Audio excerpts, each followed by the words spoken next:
it's pretty simple. I've made the workshop up of 7 things. Academics, okay, coaching staff, the level of play, location of the university or college, size, scholarship and financial aid, and the recruiting basics. Okay? Understanding them makes it easier, and understanding what they mean. You might think, oh, I see the size of the university, oh, that's just basic. The size is a lot different, so we'll elaborate on a lot of this stuff.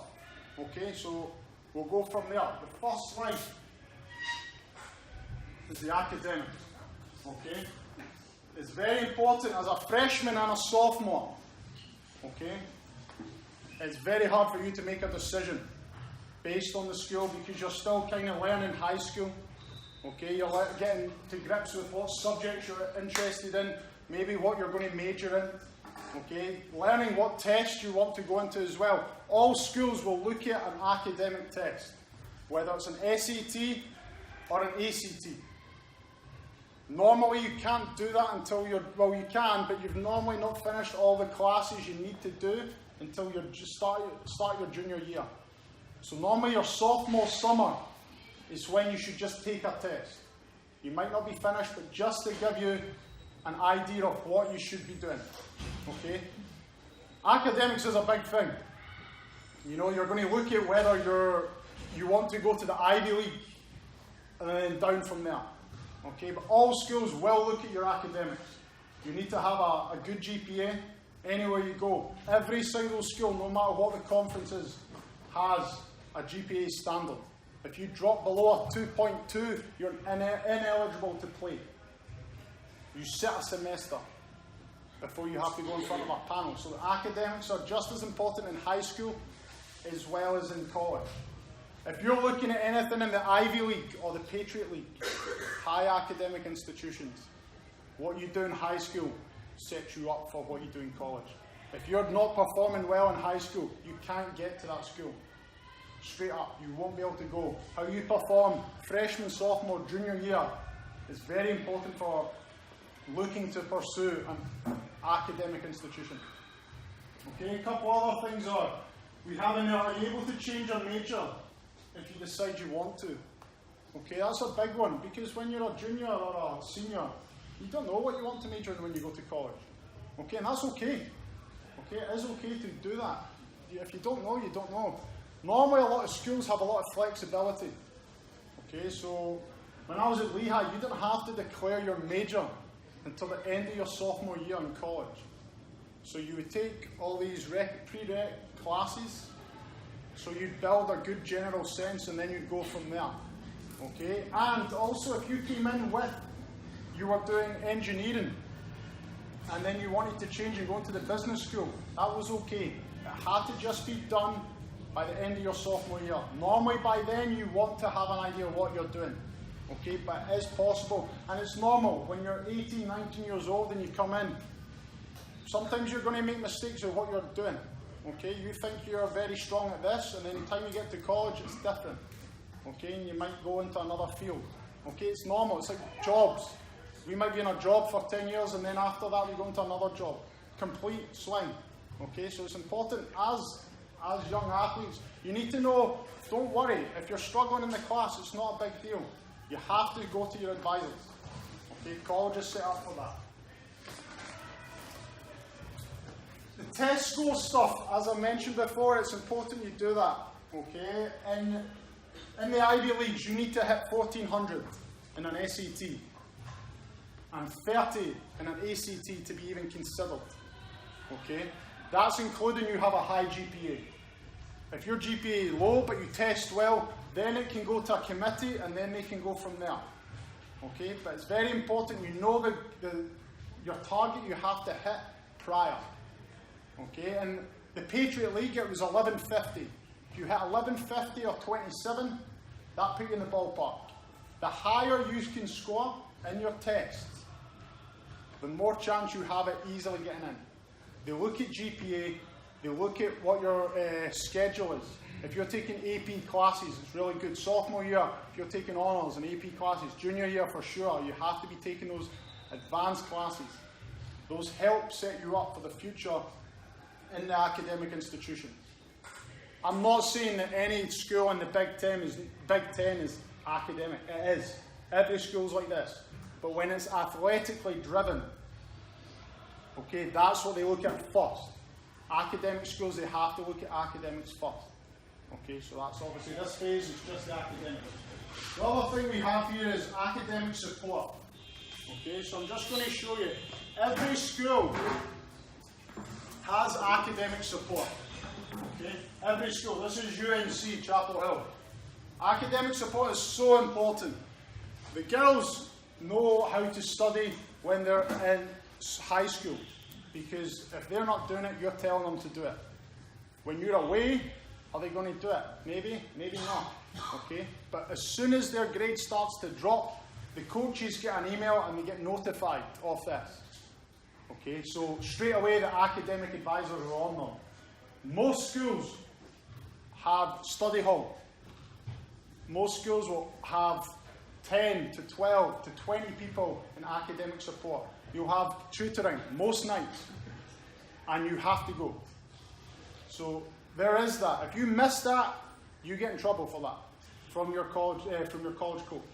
They will be notified that you have not went to tutoring. Academic advisor will come to the coach and say, she skipped tutoring. So parents, don't worry about that. This is set up to be successful, especially when there's a high academic demand and there's a high athletic demand. Yes? So they have the academic support regardless of whether their grades have slipped? Yes, yes. All the time it's there. But if their grades slip, that's when we'll be definitely notified. Coaches will definitely be notified when the grades slip. Okay? If they're staying where they are or going up, no problem. But they still go to tutoring and study hall? Yes, that will be standard. If you become ineligible, you'll have to do a study hall during the day. You have to do that. The coaches will demand that you do that. Okay? It's very important, because if you drop, you're ineligible to play. That means the team suffers. So it's up to the coaches to make sure they put you in a better situation than what you've been in before. So it might be you coming in 1 hour a day, sitting in the coach's office and working for an hour to get your homework done. Okay? And then at night or during the day, you'll go to your academic advisor meeting. Okay? But there's support all the time. This one's at Chapel Hill. We have one in Stanford. There's ones in the University of Miami. They do a lot of group ones as well. So you might go with your volleyball team. Okay? Some of the other institutions do it individually. But Miami's one who like to bring it in as a group. Okay? We have one at Penn State as well. Okay, that's the main thing in that. And this one as well. Choosing your school based on your academics is another one. This is the AVCA, okay, and they have a list of schools who have won academic awards, team academic awards. So when you normally, a school will have a target as a team. Okay, we want to try and have everyone at a 3.0 as a team average. Okay, I think the academic one on the ABC website is a 3.6. Anything higher than that in a team, you get an award for that as a team. And it's really actually a good thing to have. When I was at Lehigh, every year I was there, we got that award at the university. It was pretty impressive. To me, I'm not going to lie, I wasn't a big academic fan. I did enough to get by. I was more into the athletics. But you can see why it's appealing. Because the school gets a lot of profit from this as well. So, and it's good to have that on your resume. When you're applying for a job after college, you're like, yeah, I was on an athletic team that trained every day, played every weekend in the fall and the spring, and we were able to have a high GPA. You know, it's very important that girls know that this is supported and they get a lot of credit for this. It's not just doing it for the sake of doing it. There is a lot of reward in it. Okay? Coaching staff. This is a tough one, because when you're going on campus and going for visits, you'll be with the coaching staff. You'll see them. A year later, when you become a junior, they might go, they might leave, they might go for another job. And that's part and parcel with college athletics. That happens a lot. The transition in coaches is high. Normally head coaches will sign a contract between 5 to 7 years. However, if they are very successful in the first couple of years, they can go. Someone can come in, they can pay them out their contract, and then they can go. Okay? But that's normally what a head coach has. Assistant coaches are revolving doors. No one in college, most of the time in colleges, assistant coaches do not get contracts. They're on yearly renewal contracts. So very much they can apply for anything. The time that they apply for jobs is in the spring. That's when all the jobs start to open up, because the season finishes in December. January to around end of April, May is when the jobs open. So that's when they start getting headhunted by program. Okay, so it's important when you're making your college searches, don't choose it just for the coach, especially the whole staff, because one of them might not be there when you get there. Okay, but it's very important when you're choosing this. You need to have the coach has to have something that you want. Okay, are they a good leader? Okay, can you see that they're really interested in you, or are they kind of just like, yeah, they're going about it as it's every day? Okay, it's very important you do your research on the coaches. Okay, that can change all the time. Ask them questions. College coaches, you have to ask them questions. I really, really tell you to go to campuses, visit campuses you want to look at. Even if you're not interested in the school, there's one local. Go there and go through the process with the coaches. Okay, see what it's like. And then if you go to another one, you can compare the two. Okay, but ask them questions. Find out about them. You don't need to ask them, what's your coaching philosophy? Ask them why they think you'll be good. Why would you be a good fit for that school? Okay, what are they looking to achieve at the school? You know, do they want to win the conference? Or are they just a bottom of the conference team that wants to finish halfway up the conference? Okay? Do they want to make the NCAA tournament? Do their goals match your goals? Okay? It's very important you get to know your coaches. As a sophomore, as a freshman, they cannot contact you directly. So they will not contact you. If you email them, if you call them, and they have a missed call, they will not call you back. Sorry, it's not because they dislike you, they don't think you're good. The NCAA has rules. Coaches have to follow them. Some coaches don't. Fine, they get found out, and then their program can get hurt for that. But if you email a coach, and you're a freshman or a sophomore, you need to leave your coach details. High school coach or club coach. Make sure you leave those details. Okay? Very important in terms of their communication. If you're a junior or a senior, they can call you back. They can text you back. They can email you back. So that is a way coaches build relationships with players. If you feel like you're not getting a relationship with a coach, phone and ask. Phone them and ask them. Email them. I've not heard from you. Are you still interested? Be honest. Don't kind of go groveling. Tell them the truth. What you really want to ask them, ask them. They appreciate honesty. Okay. The amount of kids that contacted me, if I wasn't interested in a player that kept contacting me, I would tell them, I'm not interested in you. I'm not trying to hurt your feelings, but we might, and obviously there's a reason for it. You're not being mean, but it could be, you tell them, we're not recruiting someone in that position. Academically, you're not the right fit. So don't take it harsh. Because if you find another school and this college is harassing you to make a decision, you're going to have to tell them as well. So it works both ways, and you have to understand that's what building the relationship's about. That's recruiting. Okay, they can give you a sales pitch, which I'm not for. I don't like that. You need to be honest right from the get-go. Just like the girls have to be honest, and so do the coaches. It's really, really important for making good decisions. Okay? A couple of people in this picture. It's not that clear. Top one's Eve Rackham, new head coach at University of Tennessee. Worked as the assistant coach at Chapel Hill for the last 9 years. Okay? Person on the right is Hugh McCutcheon. He's the head coach at the University of Minnesota.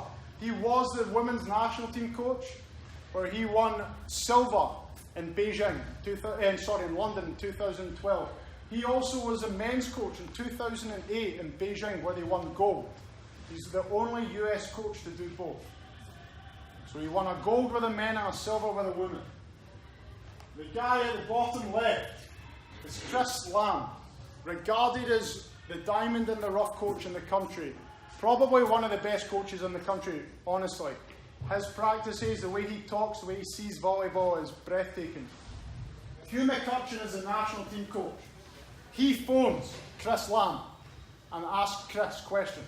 That's the difference. Chris knows everything, but he's got a family. He's at Wichita State. He's been there 16 years. He had the best season they've had ever this year. And he's all about building a program. He's not going to move. He's going to stay there. But to me, he's someone I think who can be a great teacher for young coaches and coaching staff in college. Okay? The other woman there is Mary Wise. She's been at Florida for a long, long time. She's the most successful female coach in volleyball. She got to the Final Four this year. The second time ever. She got to the final this year and they lost to Nebraska in 4.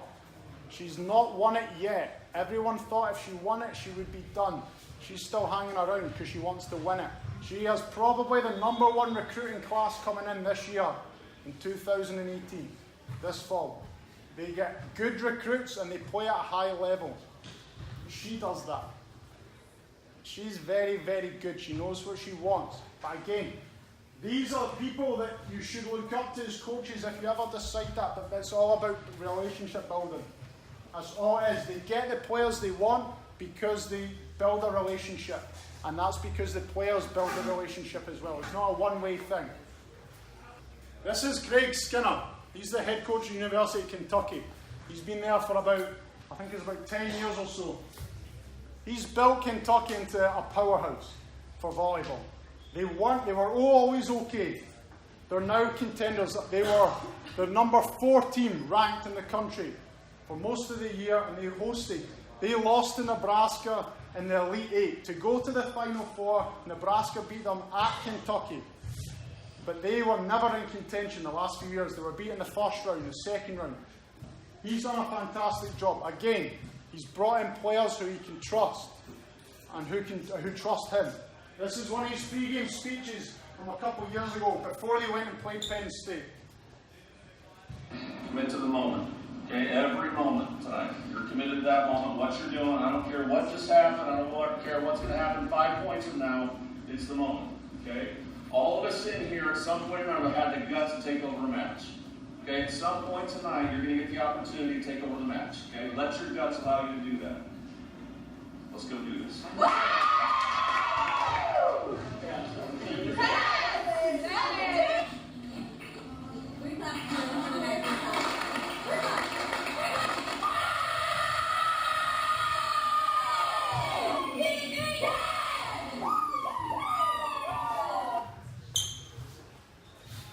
Okay, the next video is going to be of Hugh McCutcheon. This is people speaking about Hugh and what he's done at Minnesota. Okay, this is a video maybe a couple of years ago. When he first came into the program, he signed a big-time contract. His first year, people transferred. People left the program. And people were like, what's he doing? People didn't know what was happening. You have the former US national team coach. What's he doing? Every year, he's made the tournament since. Or he's either been in the final or the Final Four. So, in my opinion, Hugh knows what's up. He knows what's going on. He just had to make sure the transition of players that maybe didn't see eye to eye with him, they will leave. And that's the thing. Player turnover is important. So if you ask a coach a question, ask them, how many players have left your program? That's a good question. It's not having a go. They need to know. They want to tell you.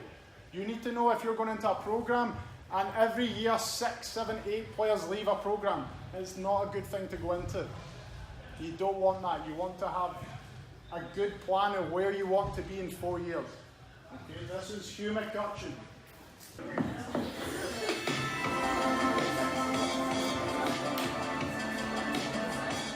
The Gopher Volleyball program is led by one of the most successful coaches in the world, two-time United States Olympic coach Hugh McCutcheon.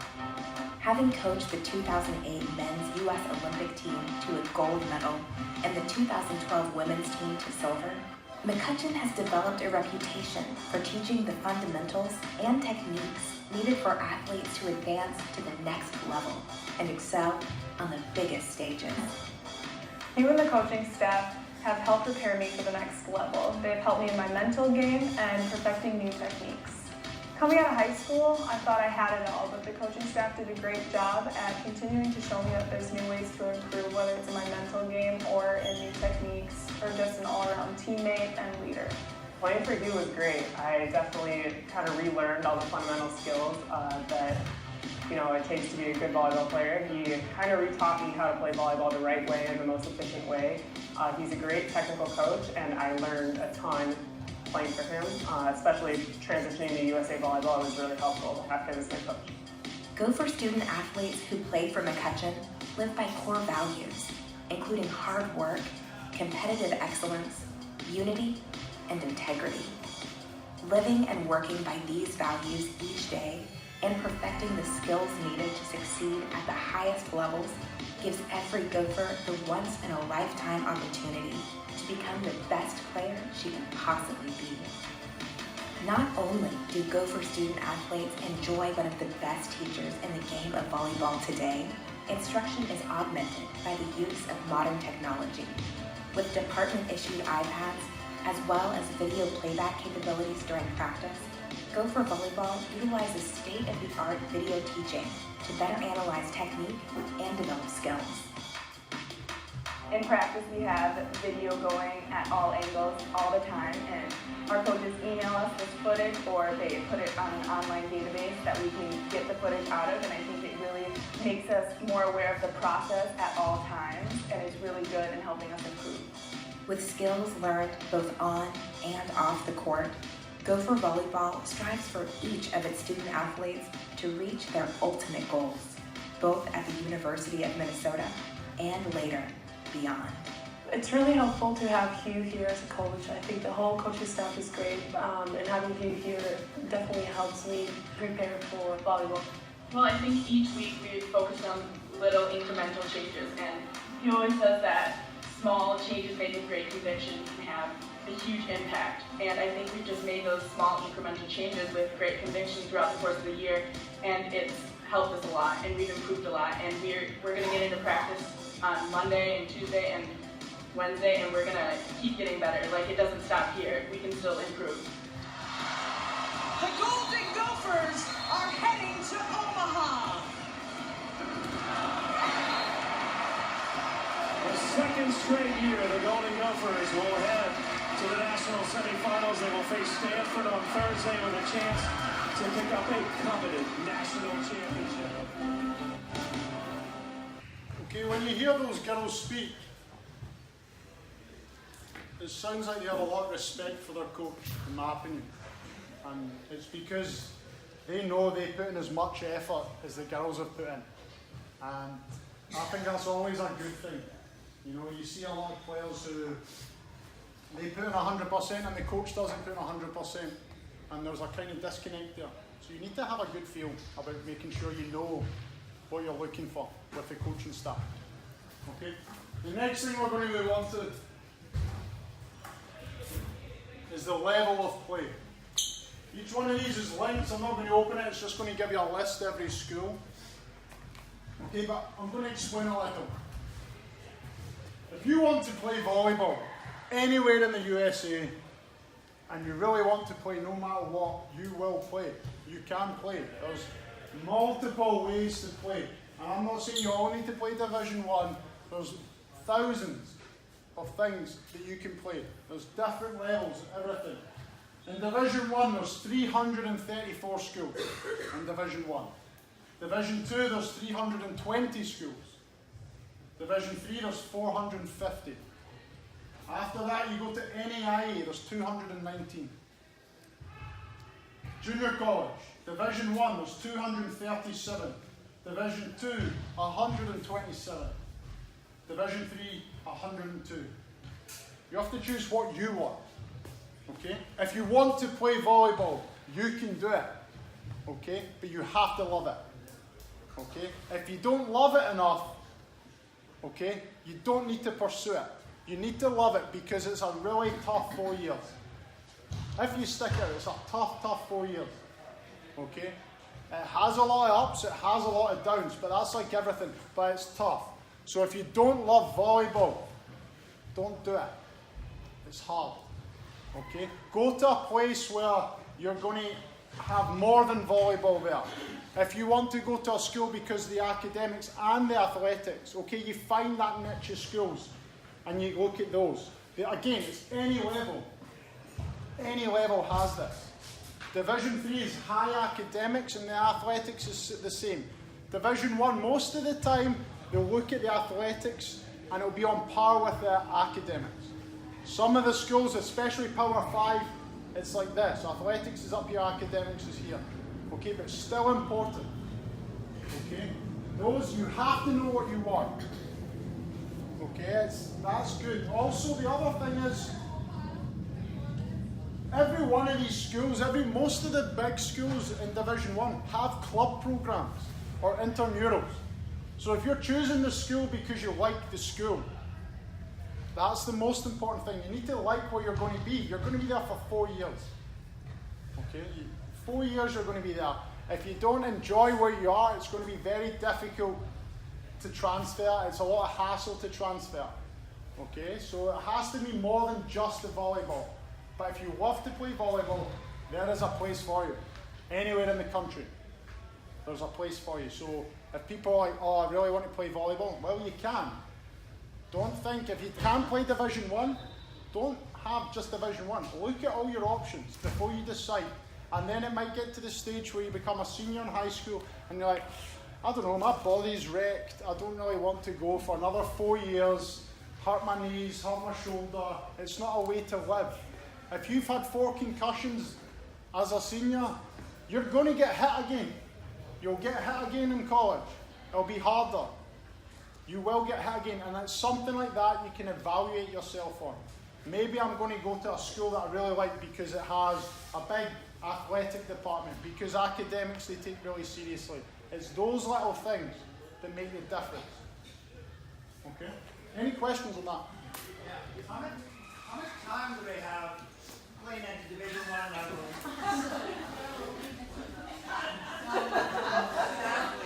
Division 1 how much time do they have for themselves playing Division 1? You mean leisure time? Yes. You mean time off? Yeah. So normally in the fall season, you're required to do 20 hours of volleyball. That's an option. 20 hours a week of volleyball. That's not including games on the weekend. Okay? That's a long time. So on that time you have to get your academics. At UNC, the girls during the day maybe got 2.5 hours to themselves. During the day. That's all they got. That was before they went to bed. Okay, they're up early, they'll lift in the morning, they'll go to class. After that, they'll either come in for some extra reps, and then they'll have team practice, and then they'll go to study hall, and then they'll be off. Maybe 2.5 hours before they go to bed. So, volleyball season is only 4 months. Yeah. 4 months of playing. So, in the fall season, you play, season starts in August. Some programs, your season starts in the summer. Summer has 2 semesters. First semester and second semester. Most big programs will have you in second semester taking classes. Because there is a requirement on classes and how many credits you have to take. It's 12. You have to take 12 credits in this semester. Some schools, because they're high academic, they'll have to take, you could be taking 15 credits. Okay, 15 and sometimes in the spring is the off season. But in the spring, from January till the week before spring break, you are only required 8 hours of volleyball. Most of the time what they'll do there is they'll do 2 hours of volleyball, 6 hours of conditioning. So that's when you'll be lifting, you'll be doing maybe yoga, you'll be doing cross-training stuff. That's the kind of stuff in the spring. So you have 8 hours. After spring break, you go back to 20 hours. You go back to lifting normal, you go back to playing normal, and you have spring tournaments. You have 4 dates in the spring where there will be competitive play. Normally, when we were at UNC, it would be, we would go to Duke for a day, Saturday, we'd go to NC State, we would host, and then we might go to ECU. Those are 4 days. It doesn't count to your record. It's all for playing, and seniors don't normally play. It's normally the players that you have already in. So they might have been role players in the fall, but now they're playing, they're starting. Okay, and it gives you an idea just to see where the team's at before you let them go into May for their exams and before they go away for summer. Yes? So as seniors, once their season ends, that's it for them? Season ends, you're done. There's no requirements what you have to do. However, you're still part of the school and part of the program. So your academics will impact what the school is doing. So if you let your academics go, it affects the team. So you will still be having to go to required study hall if your academics are dropping. But normally what happens is the seniors will go in for this semester, and a lot of the seniors honestly return in the spring season. They won't play, but they'll come to training, they'll lift, because they might be looking to go and play professionally. Or they just want to stay in shape. So it's that kind of thing as well. But nowadays, a lot of first-year students, or freshmen going in, you can redshirt. A redshirt means you will not play, you will train. So it's a year development program, basically, to get you ready to play. You might do 1 redshirt year, then you might become a starter. So the redshirt, if a coach asks that question to coaches, do you redshirt? If so, would I be one of those people? If I'm you, you take it. Take the redshirt. They can cover that in scholarship. You might have to pay for a semester. If you're on scholarship, you pay for the semester, and then you'll graduate. You'll be 5 years. You have 5 years of eligibility. Okay? 5 years. So that's why the first year is a redshirt year. That counts as 1. You don't play, but you're still a redshirt, so you have 4 years remaining. So a lot of people, maybe if they're starting the season, they might tear their ACL. Or your redshirt.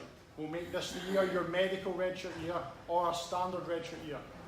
But if you've already used that year, that counts as using that eligibility. So that's why a lot of players you'll see RSR, redshirt senior.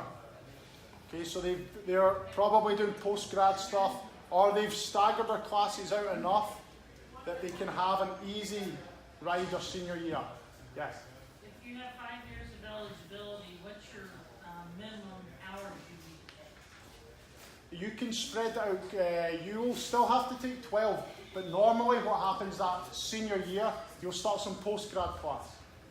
So you can do extra stuff like that. Or you might not take any summer school.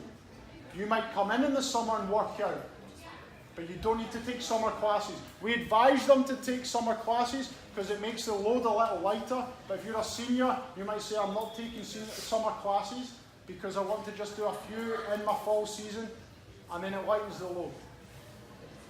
Okay. What advice would you give to national team players coming out of club, they're top dogs in their team, going to Division I, but they're not in the top 10 when they go to this Division I school? Top 10 starters. They take about 15 players. Yeah. In the top 10. Yeah. Take the red shot. Take the red shot. I would definitely, if you're willing to do it, unless you're good enough, use that year. Use the year to learn. It's physical. The game's a lot more physical. Okay? And for me, if you're a player and you get on 3 times, great. But say the year after, you could be someone who gets on 20 times. Okay? Ask. If you don't look ready or feel ready, take the red shot. I really encourage taking the red shot. So can a player request to take a redshirt year then? Normally that will come with communication with the coach. But the coaches don't mind if players want to redshirt. They know that in the back of their head. But if A, B, and C players could be the best players in the country and you're not, they might decide they'll redshirt these 3 players and not you. But it's good to have that conversation with the coaching staff for sure. Because coaches will prefer to use it because then you stay around another year. Especially if you're a good academic student, a good teammate, they want that. They want to create a good culture. Yes? So you can play actually 5 years if you don't take a redshirt. You cannot play competitively, so you can't play in tournaments, in competition. You can practice every time. You can be in the pre-game warm-up, but they won't play in the match. So you only have actually... You're 4 years, but you're 5 years eligibility. Okay. So obviously the stuff that's here at the bottom of this is things that will vary on the level. Okay, so the athlete level will change. Okay, looking at a Division 3 player to a top Division 1 player, there's a difference. The Division 3 player outside hitter might be 5'8". The Division 1 outside hitter could be 6'5". Okay, so physically there's a difference. Okay, there's a big difference. In Florida, they had 2 middle blockers this year. Their first middle blocker was 6'7". Their second middle blocker was 6'5". So that's high level. Sorry. Got excited.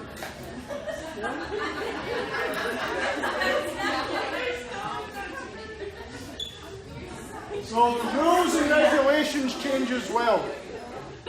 NCAA has rules for Division 1, 2 and 3. When they can recruit, when they can communicate. Any IA, anything goes. They can go to tournaments and talk. They can go to tournaments and talk with the parents. They can talk to the players. Division 1, 2 and 3. As I said, juniors, when you go to a tournament, coaches cannot talk to you. They will not talk to you. If you try and approach them and say, hey, how you doing? They'll maybe say that, but if you keep going, they'll have to tell you, I can't talk to you. Because someone else can complain that you're illegally recruiting, and then you can get reported. So you might speak to them that day, the day before, on the phone for 30 minutes. When you go to the tournament, they can't speak to you. Very weird, in my opinion, but that's what the rules are. All they do is watch. And they communicate with their friends, they'll speak to the club coaches. You can go to your club coach, tell them to speak to that coach, and they can come to you. And then they'll go, you have that information, and they can bring it back to you. But they cannot speak directly to you. So don't try and speak to a club coach for a conversation. If you see a club coach you know, you have a good experience with them at camp, go and say hi. They appreciate that. But don't do anything else. Yes? What is the ratio of scholarships, like, let's use NC State as an example, with football and volleyball? How does the money work within those? It's Title IX stuff. So in volleyball you have 12 full scholarships. In football there'll be probably around 60. Okay? But that's how they had to come up with a way to do it. So softball, obviously, women's soccer. So they have to have a balance, but there is a balance. So women's basketball as well gets a lot. Volleyball, you have 12. I'll get into that stuff later on, but that's the base. NC State, UNC, Duke, 12 scholarships. And that can be divided up wherever. In a 4-year... Sorry? No, on you go. No, I was just going to ask if they aren't always full, right? Correct. Correct. You can split them. But any time you give $1, that counts as one. So you can give someone 4 years of scholarship, or you can give them 2 and 2, you can give them 1 and 3, okay? Or 2 can go to this player this year, next year goes to this. You can split it up however you want. You can overload early if you're a new coach going in and you have scholarship. You might go, I need to get everyone in here and give them a scholarship. But then you pay for it in the long run. So you need to be smart. Normally what you'll do is you'll have 3 scholarships per year. Because over a 4-year span you have 12. But it depends on how you break it up. Okay? Location. This is for the players. This is for the players. When you're looking at college, look at the location. Where is it? Is it close to home? Okay, are you willing to move? Do you want to stay in the same state? Do you want to get as far away from mum, dad, or anyone that's looking after you as possible? Okay? Have you been there before? If you've not been there before, you're going to have to spend 4 years there. So it's probably best you have an idea what it's like. Okay, is it expensive? Because I know some players in here don't always work and don't have jobs. So if you go to the West Coast, things are a little bit more expensive out there. And so even when the parents come out to see you, they have to stay a night in a hotel. That's expensive. Okay, if you want a car, paying for gas out in the West Coast is a lot different than paying in gas here. Okay, little things like that is important to think about when you're making a decision. The other thing is the schedule. You're required as a volleyball player to be in the fall. The winter has a schedule, the spring and the summer. Like I spoke before about in the summer you have summer school. The coach might require you to be there for second semester. So that means you'll probably be there from mid-July to the end of July, start of August. Normally summer school lasts for about 3.5 weeks. Okay, so 6 weeks of the summer. If you go full summer program, you're there for 6 weeks in the summer. Okay, so it's very, very important you understand that if you have a chance to rest and take a break, take it. Really, really important. Because if they demand that you're there for this season, you have to be okay with that. Are you okay with that commitment? Do you want your whole summer off? At Lehigh, when I was there, we couldn't do it. It cost too much money. We couldn't do it.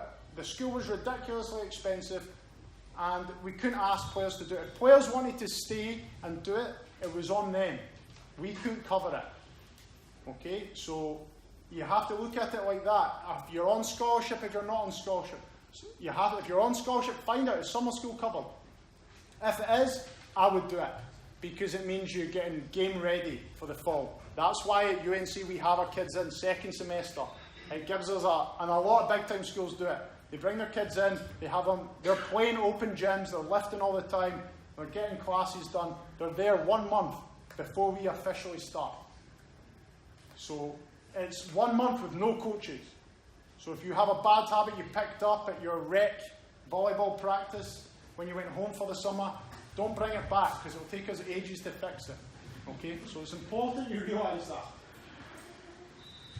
The weather. It sounds stupid. To me, it's not that stupid.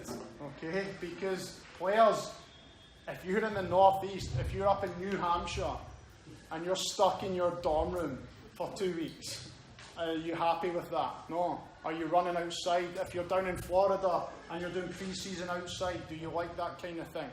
Okay. If you're in California, you're probably doing some pre-season stuff on the beach. Sounds great, but you're not lying down and relaxing. You're working out. Okay. The weather does have a factor, so make sure you think about that stuff. Okay. All these things have little small parts, and you're making your decision. Okay. The size of the school.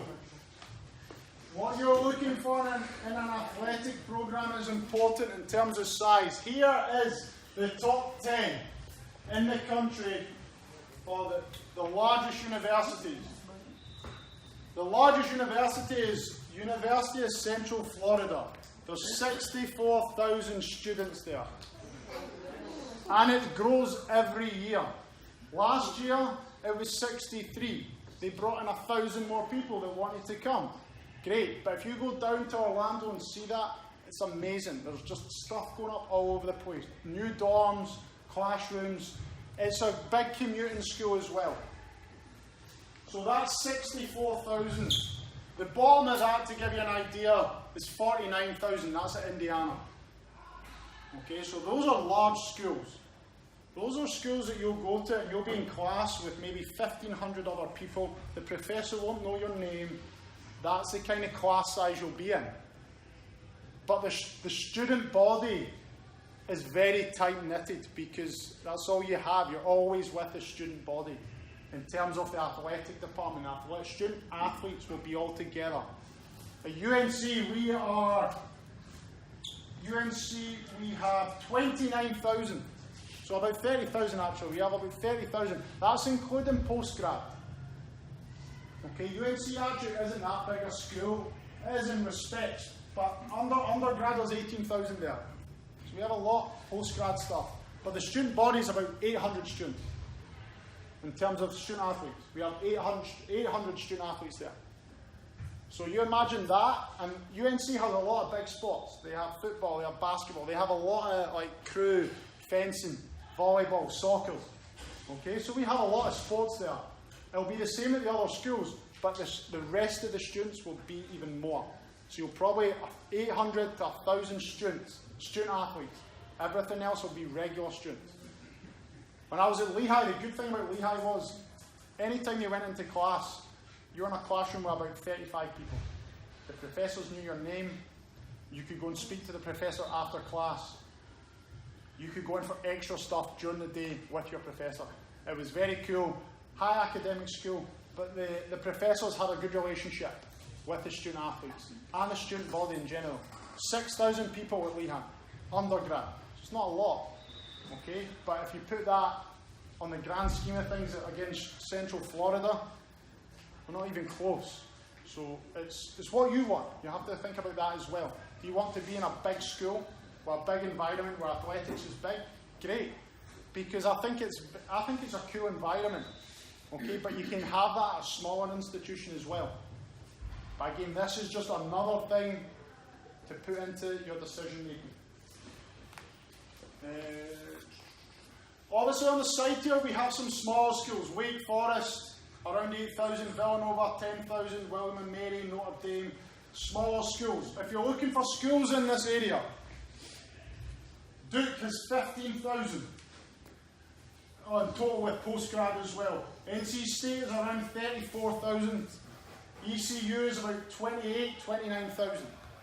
Okay, so that's ones in this area. So some of you have maybe done camps there and loved it. Great. Okay, if that's where you want to see yourself, good. If the volleyball program's not something you think you can play at, but you still love the school, that gets a check in the pros column. Or my parents went there, their name's on the wall, I want to go to that school. That's something you put in the check zone, because that sometimes can be a good thing for you to go to. Okay? Scholarships, the big one. Scholarships, financial aid, academic aid. Okay?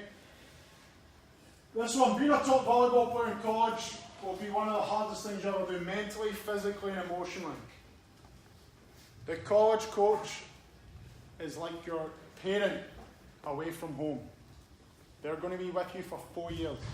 In some of the biggest parts of your life, from the age of 18 to probably 22 years old. You develop, normally you change from a young adult to a woman in that time, and they're going to see that. They're going to be there for it happening. Okay? So the relationship you have with your college coach, it will be close. You'll know, you probably go into their office crying, okay, because you've lost your phone. Okay? They have to help you through that. I've seen what yous are like on your phone. Yous are on all the time. It's like losing a limb if you lost your phone. I would be crying if I lost my arm. If I lost my phone, not so much. Okay? Okay?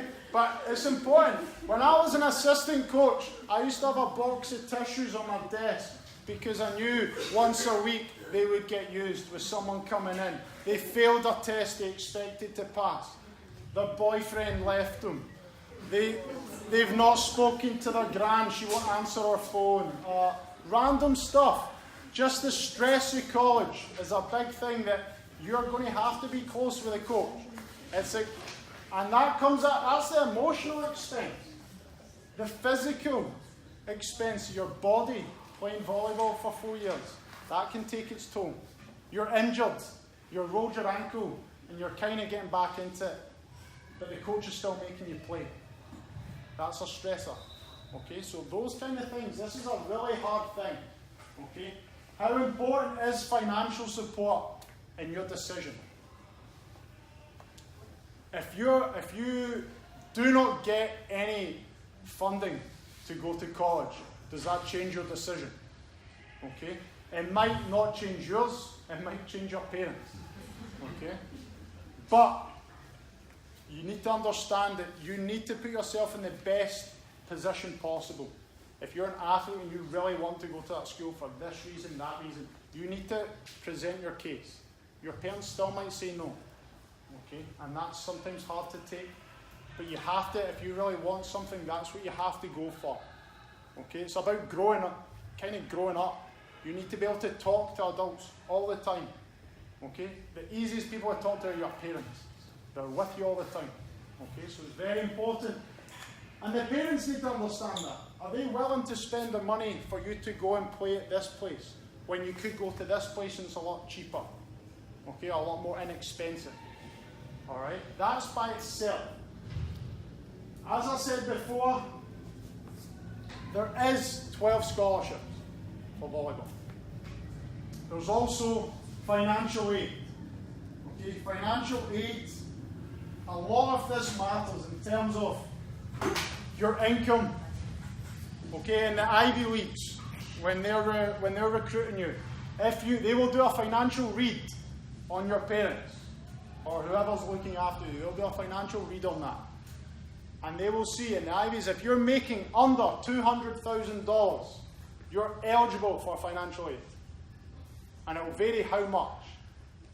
At Lehigh, if you were making under $100,000, you're eligible for full financial aid. You're like, oh, financial aid, it means I'm poor. No, it means you get to go to school for nothing. Financial aid, there's money available and they can help you. If you're a single parent, okay, your income will be looked at. If you're a single parent but you're a multi-millionaire, they ain't going to give you nothing. Giving you nothing. Okay? I remember I had a parent come up to me and we were recruiting our kid kind of. But in my opinion, we took a better kid. And the parents came in and asked us, what about financial aid? And I was like, okay. I knew right away the answer was going to be no. Financial aid office at Lehigh was going to laugh at me. I was like, I'll do the reads. Give me all your tax returns. Give me all your income. I did it. The dad was making $600,000. The mum was making $800,000. And then I went out in California. They had a house that was worth $3 million. And then the financial aid office came to me and was like, the answer's no. I'm like, I could have told you that. And then the shock on their face when you tell them, we have no money, we can't give you that money. Because the school will look at it as a financial part. If the school's $60,000 a year, and you're making $600,000 a year, they're going to be like, yeah, you can do that if you really want it.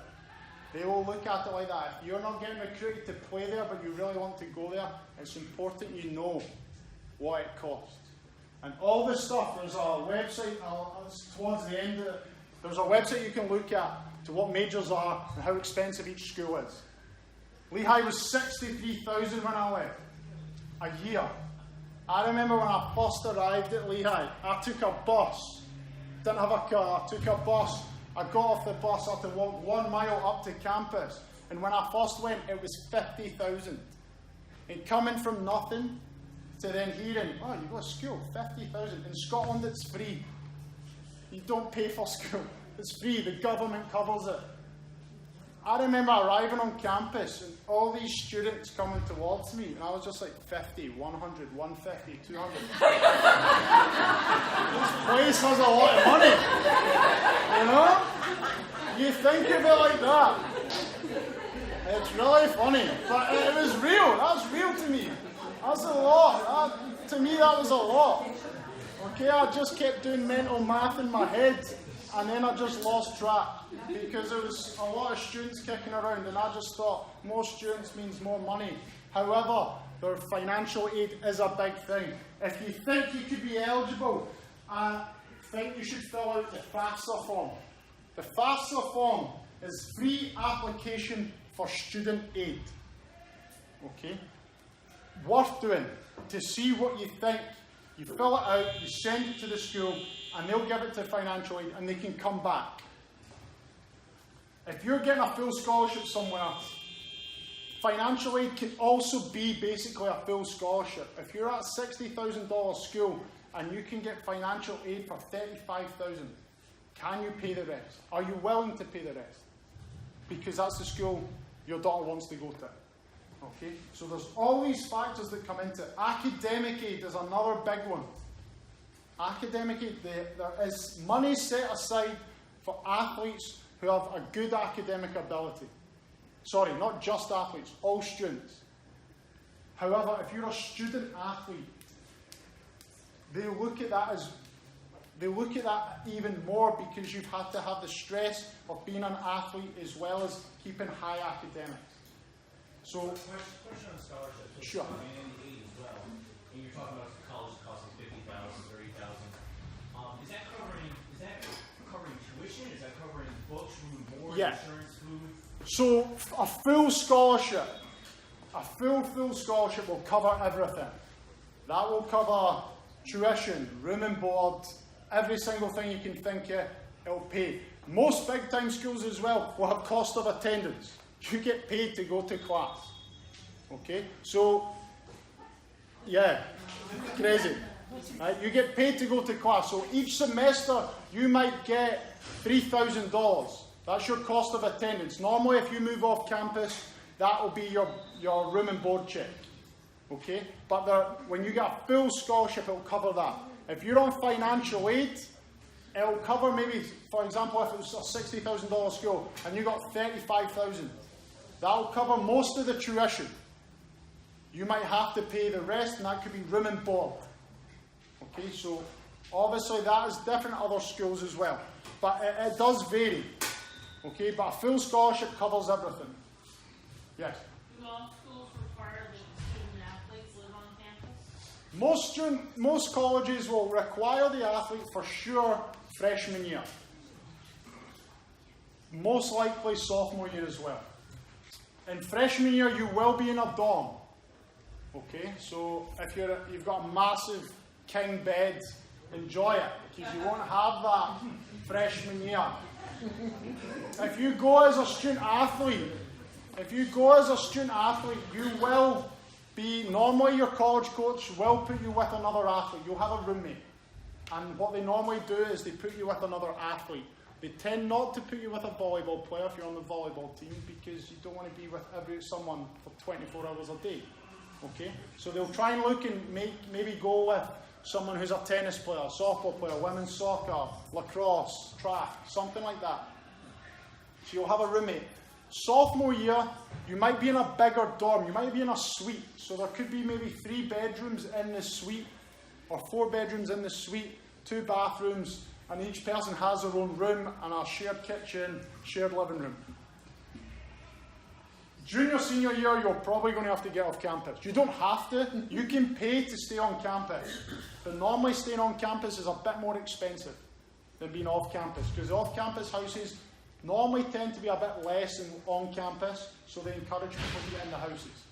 And again, that will be up to you to get roommates. It might be with your teammates, it might be with other players, other athletes. Okay, but the requirement for sure is freshman year and most likely sophomore year.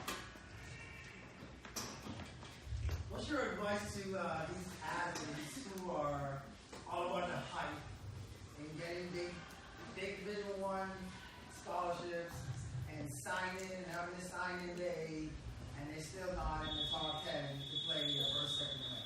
What's your advice? My opinion is you need to have a reality check. Yeah. Personally. It's harsh words, but it's true. And that's the thing I've known. I've done it my whole life. I've always told the truth. You tell the truth. If you get it wrong, you get in trouble, fine. But you tell the truth about it.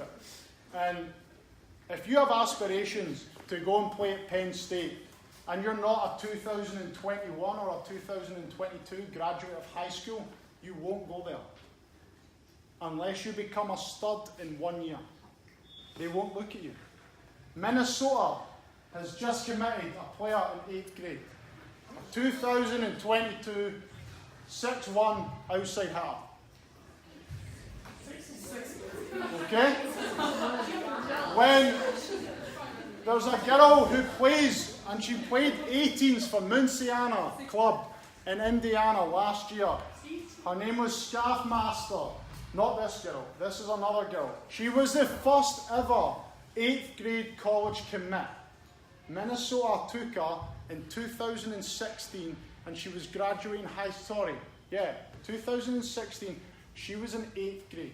She graduates high school in 2020. She committed to them. First ever 8th grade volleyball commit. And this kid is phenomenal. Okay?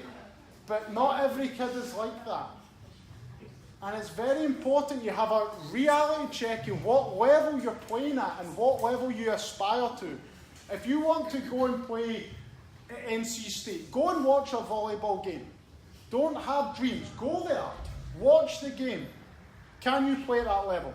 Do you think you have what it takes? If you do, get after it. If you don't, what's my options? If you still love the school, go. Try and go to the school there. But don't have real expectations about what your level is. I gave you the list. You can play. If you really want to play, there's a place for you. You have to be real. And honestly, sometimes the players know their level. The parents don't. The parents don't. Okay? The parents think their kids should be playing it at the highest level. Okay? This is why you have coaches. This is why you pay for club. It's not that you pay and then you become the coach. It's not that. Okay? We are in that position to help as much as possible. We're trying for the best for the student athletes, for the girls. So it's important we do our job. Okay? We can take insight from you about little things. Okay? But don't give false hope.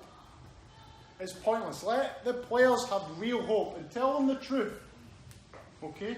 It's very important we know that you have to tell the truth in this aspect. Because if you don't, the college coach will. They'll tell you, well, you're a 5'4" outside hitter and you want to play at Penn State. Russ Rose is going to be no. Why is this kid emailing me? Okay? If I'm an assistant coach, a 5'4" outside hitter sends me an email, I'm not going to take that to the head coach. I'll deal with that one. Okay? But you have to be real, you have to be honest, and you have to know what you want. Yeah. With that being said, the Division 2, Division 3 schools, Yep. is the money there too? Yes, there is money there. A lot more than money comes from, I don't think it's like full scholarship in terms of athletic scholarship, athletic aid. Okay, but there's a lot of academic aid at those programs. Division 3 for sure, I know there's a lot of academic aid there because it's normally Division 3 is one of the highest academic levels.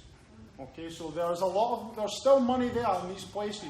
And you can do your research, and again, ask the question. Nothing's a silly question if you want to know the truth. Yeah. Can you explain a little bit about the recruiting scheduling? Here in this area, we know the Division 1 commits already as freshmen. Can you tell us how that's going to break down Division 2, Division 3 scheduling? I'm going to change my slide. Okay, perfect. However, one very important thing. The girl that's mentioned up here, where it says high-level volleyball player with no scholarship, Costello. She was the starting right side for Kachkarai in the Olympic Games in Rio. She is a lefty right side. She was at UCLA. She went to UCLA because she loved UCLA. They gave her no money. She had to pay. In her 4th year, they gave her a scholarship. They gave her 1 year.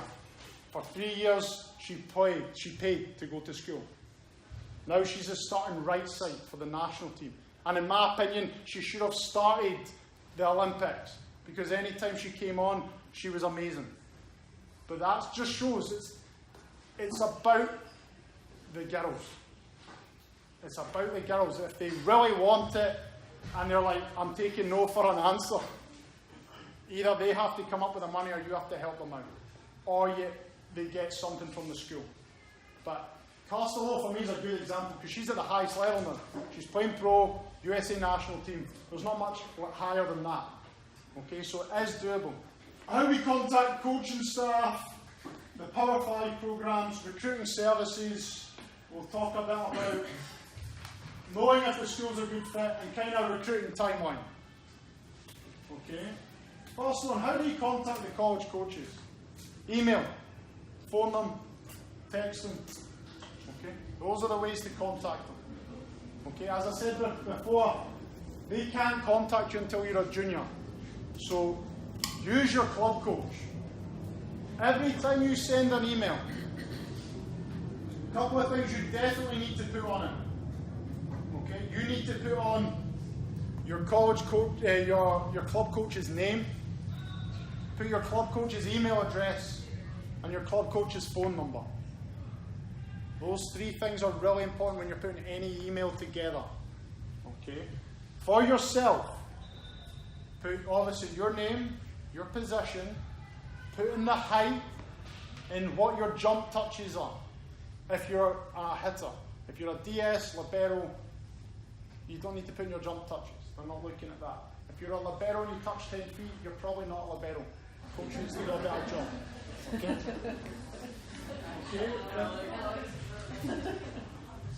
Okay, that's the stuff you want to put in. Put in the club that you're at. But don't just put in, for example, don't put in NC Elite Volleyball. Because then when they arrive at the tournament, there's 30 NC Elite teams. Which one is she on? Put in your actual team name. So it could be 16 black, 15 cardinal. Put in your jersey number. Okay? These things are crucial. Okay? Very important when you write that email. Put that in. Okay? Also, it's very important you add a little bit of film. I say a little bit of film. If you put a 10-minute clip of you playing, they ain't going to watch 10 minutes of volleyball. They aren't doing it. I used to get that stuff. I still get that stuff. I don't watch 10 minutes of volleyball. I watch 3 minutes. That's what they'll do. 2 to 3 minutes. That's it. So every time you send an email, have film. It could be anything. I'm talking if you get your parents to video in PSTs. Do that. If you're a DS libero, have yourself passing, have yourself defending, have yourself serving. Okay? Those are important. And you get it all in, edit the film, 3 minutes. Okay? And at the end of those 3, at the end you do maybe 1 minute, you do 30 seconds you digging, 30 seconds passing, 30 seconds serving, and then have you playing in a game. That's what they want to see. Because you get a lot of videos that are staged. You can look really good, and then when they go and see you, you're horrendous in the game. Okay? They don't want to see that. They're going to be raging because they've stayed and you're in the 7 p.m. game. They're like, right, okay. Nah, she's not good enough. Okay? It's important that you make it as real as possible. Okay? You can do it anytime. If you want to get a clip, ask your coach, ask your club coach. Before the end of practice, can you do 30 seconds with me? I'm hitting on the left side so my dad can film it, or my mum, or whatever. Someone can film it. Ask. Did you want to put it in an email to send to a college coach? Good, fine. They should be doing that, yes. Should they include their GPA? Yeah, so also it depends where you are in the actual start of you are in the conversation. If normally your initial email should just be very plain, like, hi, I'm very interested, there's my club schedule, this is this. Don't tell them, honestly, don't tell them about your interests. They don't really care that just now. They don't care just now, it's the first initial email. But the GPA stuff, that can come later. You can maybe say a quick line about, I've taken SET, I've got this number, and my GPA is this. And then they might come back to you and say, can you send that to me? So they can send that to the admissions office to see and start that process fully. Okay, but it can be put in. Yes? How effective are the services that are used for contact students? Recruiting services. Are they worth it or not? My opinion is no. Don't do it. Get your club coach, get someone to do it. I would not waste my time with that stuff. I think it's all about money, which is smart for them because people pay it, because people think if they pay for it now, they don't have to pay for it at the end. It's the same thing. It's the same thing with a scholarship. If you're not going to get a full scholarship, but you've spent $50,000 on club volleyball, you've paid for some of your scholarship. Okay, so it has that implication. Kind of understand that. Some recruiting services, I've never ever heard a college coach say to me, thankfully this recruiting service got me a kid. It's never happened. I've never heard of that. You can pay for it if you think it's a good way to kind of get out. Fine. Captain U is one that some of you might be on. Waste of time. Yeah. One of the things in the pitch was basically they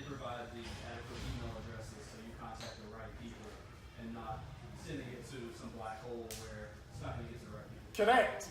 If you do your research, you should find that email address. Captain U or any other recruiting service will send an email, not from your email. They'll send it from theirs. So when they get it, a college coach gets it, it either goes into their junk mail or they're going to be like, oh, this is another recruiting service. They'll delete it. They won't look at it. The best thing for you to do, if you want to contact a college, go on the college website. Say, for example, it's NC State. Go to the volleyball program, and then you'll see the volleyball coaches. They'll have their bio, and they should have their telephone number or their email address. Copy and paste the email address, send that. You've done that. Okay? And the time you pay for someone to do it, you could do it yourself. Okay? Also, some of them, if you go on their bios, might not have their email listed in their bio. There's a cheat. Go to the staff directory.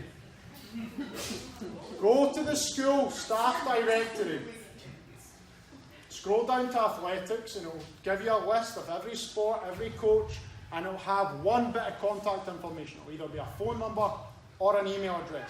It's the staff directory. They have to have contact information in it. And if the head coach isn't there, the assistant will be in it. So there's ways to do it. I don't think you need to waste any more money on someone else doing it for you, because it doesn't come from you, it comes from them. And the college coach isn't going to straight away want that. They want to hear from you. Okay, so that's my opinion. People can have other opinions about it. They might think it's effective, but college coaches will not look at that. Yes? Did you say they can't contact the coaches until they're juniors? No. The athletes can contact the coaches anytime. The college coaches can't contact the athlete until they're juniors. Okay? Yes? But it is true they can reply back to you once you contacted them, correct? Once you initiate the contact. How do you mean, sorry? Like if you send them an email, they can reply. When you're a junior, yes. How does a freshman get a call back? A freshman will get a call back by they can send an email. The college coach will then, because if you put the club contact information in there, the college coach should contact the club coach, and then they should set up a time to call. So there will be the athlete that will have to call the coach. So normally what happens, once you put that information in, I would send an email to the club coach and be like, okay, I'm free Monday to Friday between 4 and 5. Okay? Let me know when Susie's going to call me. He'll then forward that message to Susie. Susie's going to say, I'm going to call Tuesday at 4:30. He should email you back, and then it should be set up like that. So the college coach will wait for that call. Yes? Wouldn't it just make sense to carbon copy your coach? Yeah, I mean, yeah. 100%. You can do that, but obviously some people do forget that. But copy the coach in on it. But straight away, the college coach cannot reply all to that email. They can reply just to the club coach. Would you rather hear from a club coach or a high school coach? Club coach. I think the level's higher. And a lot of high school coaches coach club as well. But the other thing is, the club coaches, a lot of college coaches will not recruit during high school season because they're in season, fully in season with their team. The club's game is in the spring. So college coaches are allowed 3 coaches to be out on the road. So if the head coach is staying back to train the team, 2 of the other coaches could be on the road recruiting. And that's at club tournaments. So the connection between the club coach and the college coaches has to be pretty good as well. And honesty is going to be key. If your player's really good, if the player on your team's good, a good kid, a nice person on and off the court, a good teammate, but the parents are horrendous and bad, that affects the situation a little bit. Okay? Because to be a reliable source, to be good for a program, for example, for NC Elite to be good, we have to have good players going good places and having a good relationship with schools. Okay, it's very important, especially the schools surrounding us. We need to have a good relationship with them.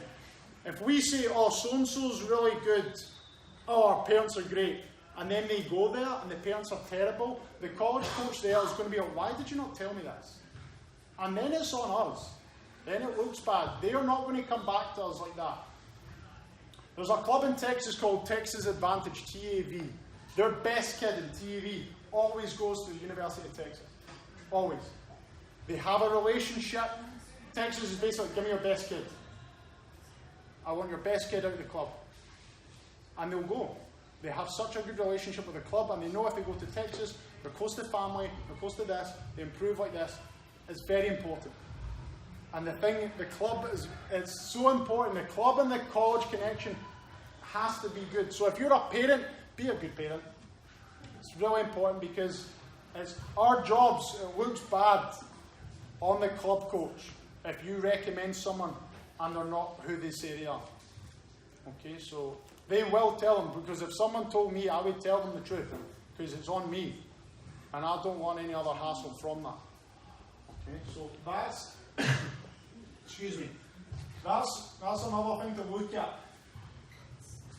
Obviously, we've spoken about how to contact the coaching staff. Any questions on that? Any other ones so far? No. So a Power 5 program. Power 5 conference. Can anyone name them? Players, can you name a Power 5 conference? ACC. Big 12 as well. Big 12 as well. Those are your Power 5 conferences. Power 5. Those are your Power 5 conferences. They will be out recruiting almost every tournament. You'll see someone from a Big 5 conference will be out. Their timeline is advanced. Okay, they are looking at definitely 19s. If not, they've committed them. 2019 is committed.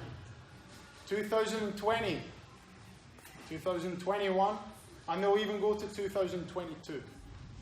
Okay? If you're a 2018, it's still not over. You can still get recruited. Okay? Because a lot of these big time programs, they might lose a player who transfers to another school closer to home. They're homesick, they want to go there, they don't like the staff, they're moving. So they'll keep the scholarship. And they'll use that in case there's a transfer or someone who's a late bloomer or someone who's a good senior player. They'll keep it. And then if they see someone out on the road, they'll give them it. So if you're a 2018, it's still not over. But normally 2018s should be already kind of getting set to go to college. If not, it's not a big deal. There's still opportunities. And it'll go down. Division 3, Division 2, all those schools will not be committing as early as the Big 5. Okay? So the conferences committing at an early stage, that's real. Okay? And to me, it's madness. 14-year-old girls don't know what they want to study. They don't know what they want to major. They don't know why that school's cool and the other one isn't. Okay? So don't force them and tell them not to make a decision early. Okay? And if you think it's because, then I might not get that chance, that's why people commit early. Because they get pressurised into doing it. If you are getting pressurised to make a decision about your future 4 years down the line, don't do it.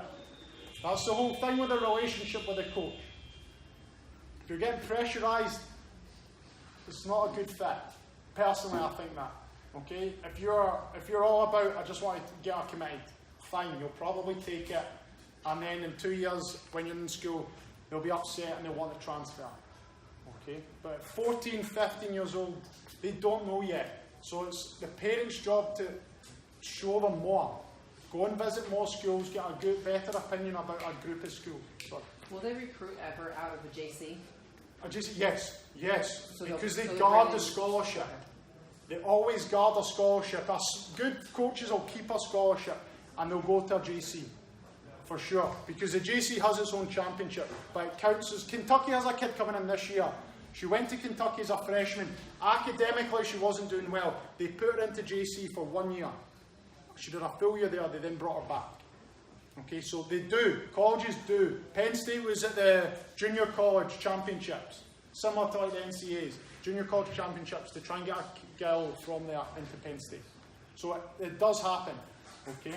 So don't ever be afraid of it, junior college. You're still at college. You can still go Division 1. It could happen, but you might be happy where you are. Yes? Can you just talk a little bit about the showcases that go on and also then the summer camps that a lot of these colleges have? Are those worth looking into? Showcases the day before a tournament. Do I think they're worthwhile? Well, they also have other ones, Yeah. not just before the tournaments, that they have these other ones that are, if you're interested in the school at a showcase, is it worth to pay that $120 to go? And then also, what about the summer camp? If you have a daughter who says, I think this is my top choice. Yeah. They're a sophomore, is it worth sending her out of state to that summer camp?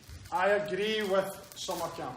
I think it's a really good thing because the interaction you have with the coaching staff, the current players on the roster, because it's a way for the current team to make some money, so they'll come back and they'll coach you.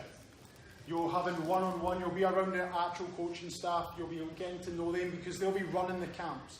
They'll maybe bring in other college coaches to help run the camps, so then you'll be like, oh, the coach at Wake Forest was really good, the ECU coach was good, that kind of thing. I'm not a fan of the showcases before tournaments. They might have showcases where it could be in May, they might have something where you go for a one-day event because college coaches are going to be there. Fine, I think that's good. If you know the college coach is going to run it, if they're running the showcase, the camp, the clinic, go. But if it's not being run by them and the invite to the college coaches just to go there and watch the showcase, don't do it. On Friday, if there's a tournament Saturday, Sunday, Monday in the spring, they will always have a showcase on the Friday. And big tournaments. Denver's big on it. MEQ in Indiana. They have it. They have the showcases. Hampton Roads at the Maple, they have it. Don't do it. They need rest. The players need rest. And it's not even college coaches that are running it. It's volunteer people, high school coaches who are just trying to get out, and it's just not good level. And anything can happen. Because say they get injured there, their tournament's done, their season could be done. And no high-level college coach is going to go there. No college coach will go there and recruit properly. If they're there, they're going to go to the tournament. So they'll be at the tournament to watch you play. So if you're like, oh, a Division 3 coach is coming to watch me in the showcase, they're going to be at the tournament. So I don't waste your money on stuff. And in my opinion, if you have a question, ask. Ask the club coach, do you think it's worthwhile for me to go? And if they say yes, then maybe you go. You can always sign up if you change your mind. Always, always, always sign up. But I've went there. I remember my old boss, he used to ask me to go. I went a couple. And it's not good volleyball. And the best player in the showcase is an average player in the tournament. So you're getting the gym goggles on, and they look great, but it's around the wrong people. And it's another way to make money. And that's just my personal opinion. If you go and you have a good experience, great. But I'm just giving you my opinion. I don't think you should waste your money on it. Because it's $120. You've already paid for flights to go somewhere. It's a lot to ask, in my opinion. Okay, but it's a way they keep going. Because people want a chance to get college coaches there to watch them.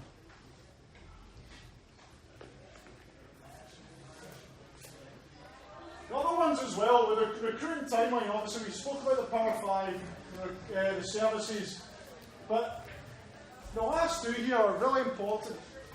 I think you can do your research online. Do it online.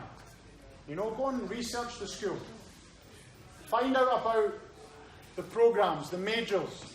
How big is the campus? Find out about the coaches. When you visit the campus, try and meet the team.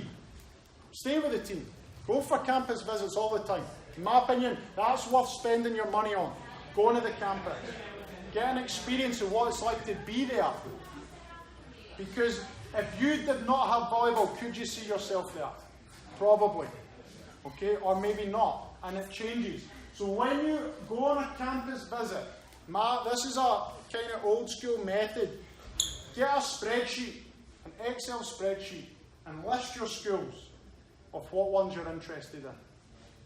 and make a list. Academics, athletics, campus, coaches. A list of everything. Everything that you want to have in a college. And do pros and cons for it. Pros and cons. Which school? Does it give you 5 checks? It gives you 4. Look at that. And your list from 20 schools might then go to 15. Then it'll go to 10. And then you'll have your top 3 or your top 5. Okay? But do your own research on it. Okay? If you're really interested in these schools, you can take control. And the college coaches really, really prefer to hear from the girls, not from the parents. Don't phone. I'm phoning on so-and-so's behalf. They're going to be like, what is this? Because if you're phoning now, you're going to be phoning when they're at college and they've stubbed their toe in their room. Okay? They don't want to hear from the parents. Just like we don't want to hear from parents. We want to hear from the kids. Okay? It's the same thing. Okay? And the final thing there is your decision. As players, it's your decision. If you want to hold off because you're not sure, hold off. Don't feel pressurized by anyone. It's your decision. You're going to be there 4 years. Yes? If you so if they offer you something, for a review, and then you don't do it, can they revoke it? Or Normally, they'll say they'll give you a verbal commitment. Until you sign your NLI, your National Letter of Intent, nothing's finalised. It's just a verbal commitment. Yes?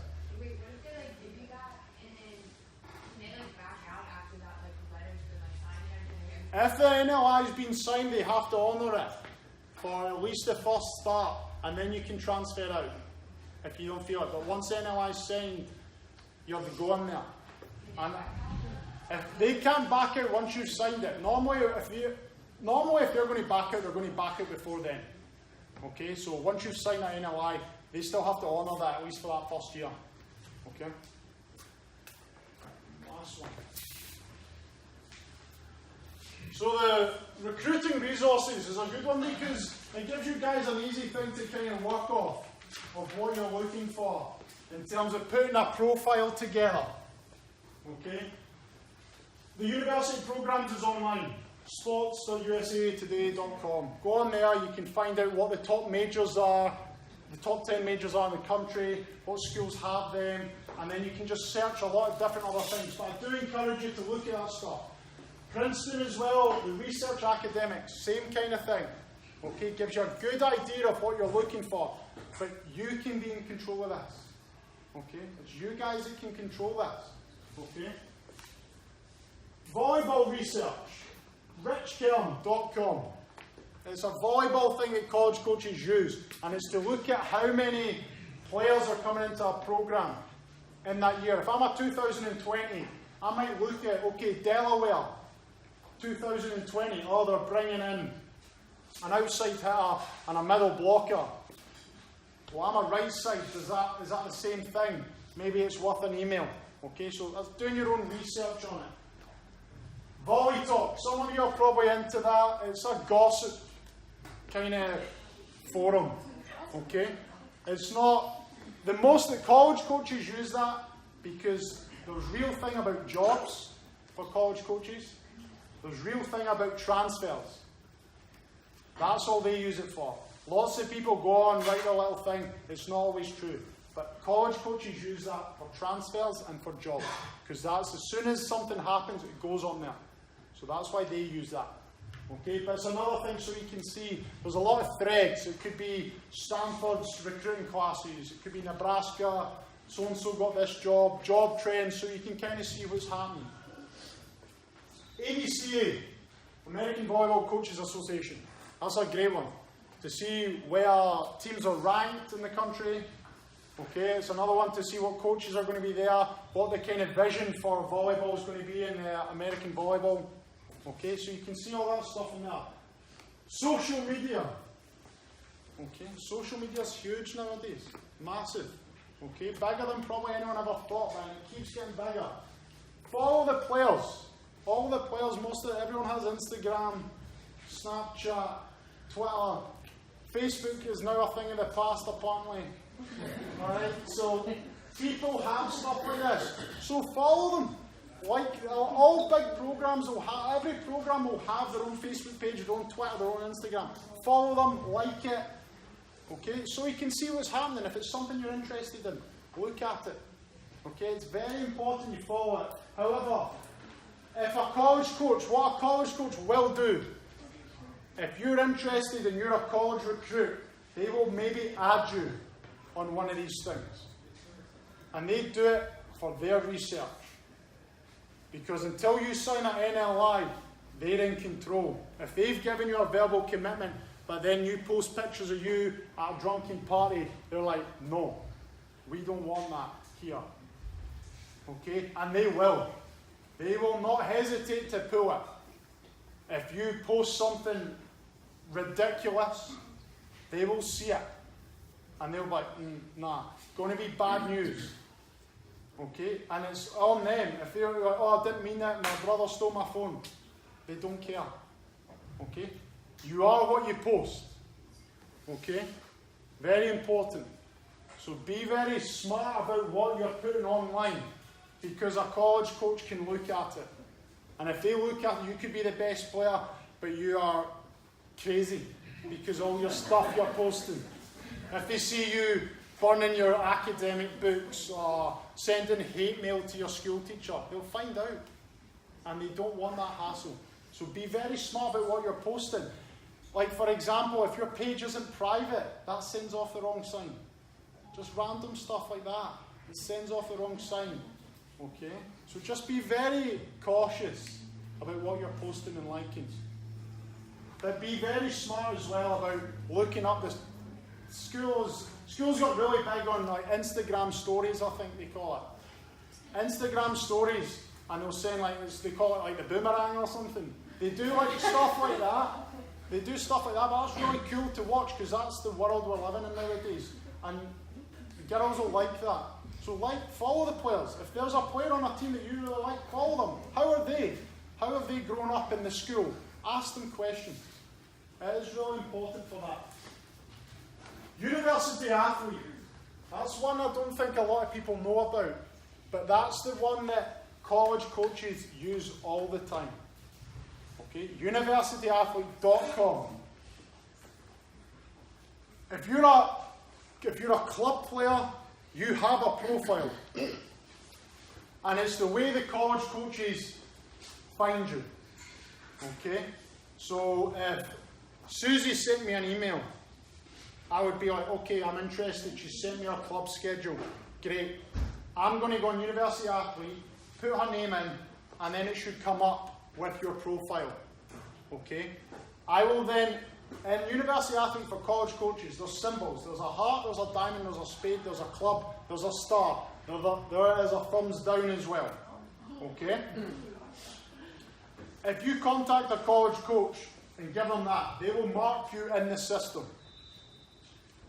Though maybe it could be for that school, it could be a spade. You're marked a spade. That means you've written them. It could mean, okay, everyone that's marked a spade in the system, they've reached out to the school. When you go to a tournament, they will reach out. They will put into University Athletes an app on their phone. And all their notes will be on this. That's why if you're at a tournament, you see college coaches playing on their phone. They're not texting. They're working out University Athlete. Because it tells them what time you're playing, it tells you what court you're on, and it tells you the whole schedule of your games per day. Okay? So have that profile up. So they can go on that, they can see, and you can update it. It has height, it has this, it has your club team, your jersey number. It's an easy profile to keep very easily updated. And it makes the college coach's job very easy. They're walking around, they've got maybe, if you're a really good, for example, you could be a star-studded recruit. They might have you marked as a heart. So a lot of college coaches will mark all their hearts or all their diamonds. I'm going to go and see these kids first. And then in the afternoon, okay, I've got my spades, my stars, and my clubs. I'm going to go and see them. And what they'll do is they'll go on your court, they'll watch you play, they'll take a couple of notes, and then they'll move on.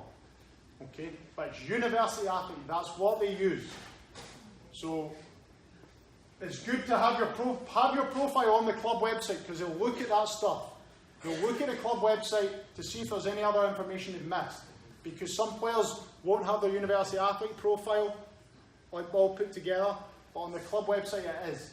So it's like building that. So make it easier. Make sure both are done. University Athlete 1 is a key because that's what they use. Okay? That's every single thing they use. Okay, so keeping your profiles up to date. You might be in the same club, but your jersey numbers change. That's important to change that. Okay, they need to know who they're looking at. Alright? Any questions on that? Do you have a central place where all this information is like posted somewhere? What do you mean, sorry? And like you have all these slides and stuff, you don't have them like where we can access them. I can send you them. Okay. If you want what I've given you tonight, I can send you it in an email. Jeff's done a fantastic job as well. Jeff's not just been sitting here, Jeff's been recording this whole thing.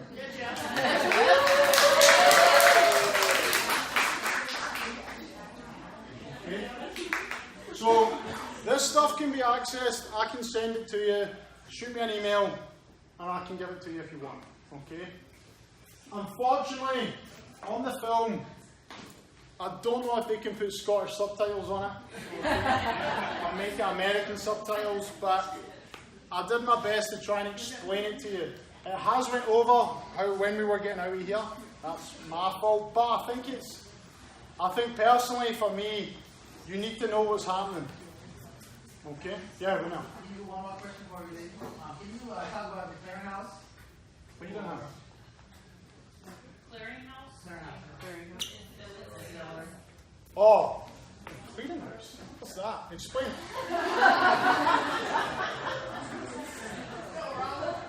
Come on, Rommel.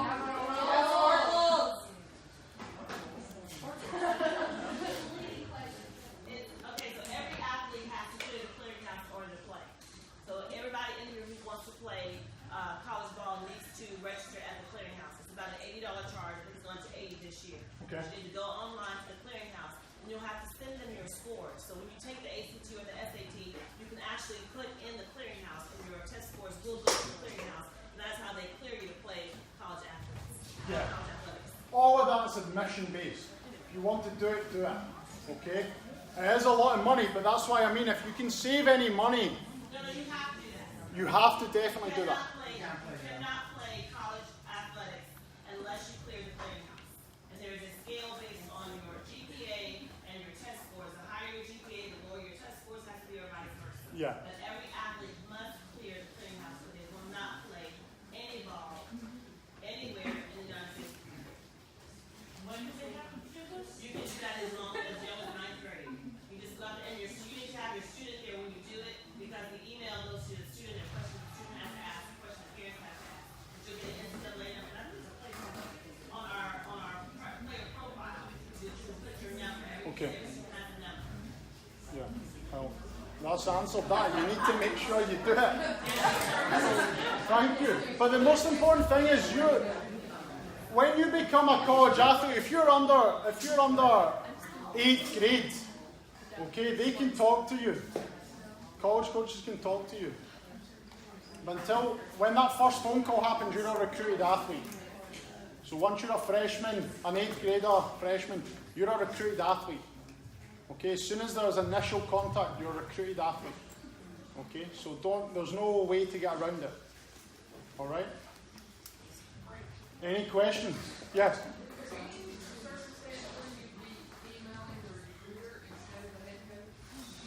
Like the recruiting coordinator. You mean for normally a lot of first assistants at programs, they'll be the main recruiting coordinator. Because with their jobs, the head coach will normally handle administration, practice, that kind of thing. So the assistant coach, one of them might be, their job is to work on recruitment and the recruitment of student athletes. I would always, if it's me for initial contact, send it to the head coach, send it to the assistants. And whoever gets back to you, use that. Okay, I would always say that, because then you understand that the assistant's handling the recruitment. So then you use them, and then it could be, okay, can I phone the head coach one day? And they can speak to the head coach and set that up. And then the head coach will speak to you. It's just that if the assistant's job is to handle recruitment, that's what they'll do. But if you're making initial contact first, send it to all the staff members. Done. Thank you.